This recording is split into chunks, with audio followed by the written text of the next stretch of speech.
Good morning বন্ধুরা, Mamata kitchen ব্লগে তোমরা জানাই অনেক অনেক স্বাগত। আশা করি তোমরা সবাই অনেক ভালো আছো।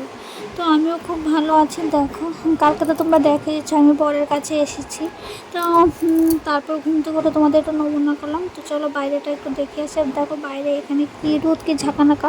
আর আগরতলার মধ্যে যাকে ফোন করছি তাকে বলছে আগরতলা বৃষ্টি বৃষ্টি, আর এখানে না বৃষ্টি আছে, খুব ঝাঁকানাকা রোদ। তো দেখো ওখানে পেঁয়াজ আর রসুন কেটে নিয়েছি, সয়াবিনগুলি একটু গরম জল দিয়ে ভিজে নিয়েছি, আর একটা আলু রেখেছি, আলুটা আমি মাখা করব ভাতের সাথে। তো ভাতও বসিয়ে দিয়েছি। আর একটা রান্না কিন্তু আমি করিনি, রান্নাগুলি করেছি আমার বর।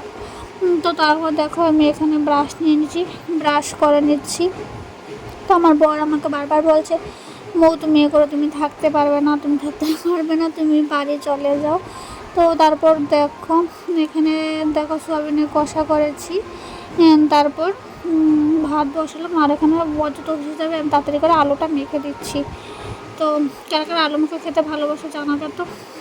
ও আমাকে বারবার বলছে, তো তুমি চলে যাও, আমি তোমার জন্য একটু কষ্ট করে নেবো। আমি বলছি না, আমার জন্য আর কষ্ট করতে হবে না, তুমি অনেকটা অসুস্থ হয়ে পড়েছো। আমি চেষ্টা করি শ্বশুরবাড়িটাও সামলাবো, এখানটাও সামলাবো, কারণ ওরও তো বয়স হয়ে গেছে, ওদের দিকেও দেখতে হবে। তো প্রত্যেকটা মেয়ে কিন্তু চায় তার বাবার মানে বাবার মতো তার হাজব্যান্ডকে। তো সত্যি আমি অনেকটা বলতে পারো যে আমি অনেকটাই ভাগ্যবান।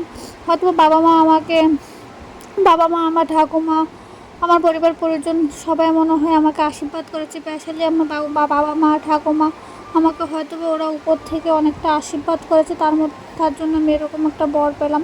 তো তারপর দেখো আমি স্নান টান করে পুজো টুজো দিয়ে চলে আসিছি, আর কারেন্ট চলে গেছে। আর মানে ঝাঁকানাকা একটা বৃষ্টি নেমেছে, ঘরে নেই কারেন্ট। আমার তো ভীষণই ভয় লেগে গেছে কারেন্টে আসবে আর আসবে না। আর আমি স্নান করে আসলে প্রতিদিনই কারেন্ট চলেছে, এটা কারেন্টের জানি না আমার সাথে কী একটা শত্রুতা আমি। তারপর দেখো বললাম না প্রত্যেকটা মেয়ে তার মানে বাবার মতো হাজব্যান্ড চাই। তো দেখো বাবাও কিন্তু অফিসে কোনো টিফিন অনুষ্ঠান হলে টিফিন দিলে না খেয়ে আমার জন্য নিয়ে আসতো। তো বড় দেখি সেম কাজটাই করলো, বড় আরও নিয়ে আসতো, কিন্তু সেগুলি তো ভিডিও করিনি, দেখাইনি। তো এই জিনিসটা দেখালাম। তো তারপর দেখো এখানে খাওয়া দাওয়া কমপ্লিট। আমি বলছি ঠিক আছে, এটা খেয়ে নিলে রাত্রে ভাত আর খাবো না। তো বলছেন না আমি একটু বাজার থেকে দেখে আসি বাজারে কি পাই। আমি বলছি না না এত রাত্রে যেতে হবে না। তো বলছেন না দেখি কী পাই। তো এসে আমাকে বলছে দেখো তোমার জন্য মন পছন্দের একটা জিনিস নিয়েছি। তো এটা ভিডিও করিনি কারণ কারেন্ট ছিল না। তো ওই দেখো মুরগির পাগুলি নিয়ে এসেছি। কার ভিডিও দেখেছেন আমি বলেছিলাম পাগুলি না খেতাম ভীষণই ভালো লাগে। তো দেখো এটাই হলো ডিনার। আজকে আমাদের ভিডিওটা কিন্তু আমি এখানে শেষ করলাম। চলো বাই, টাটা।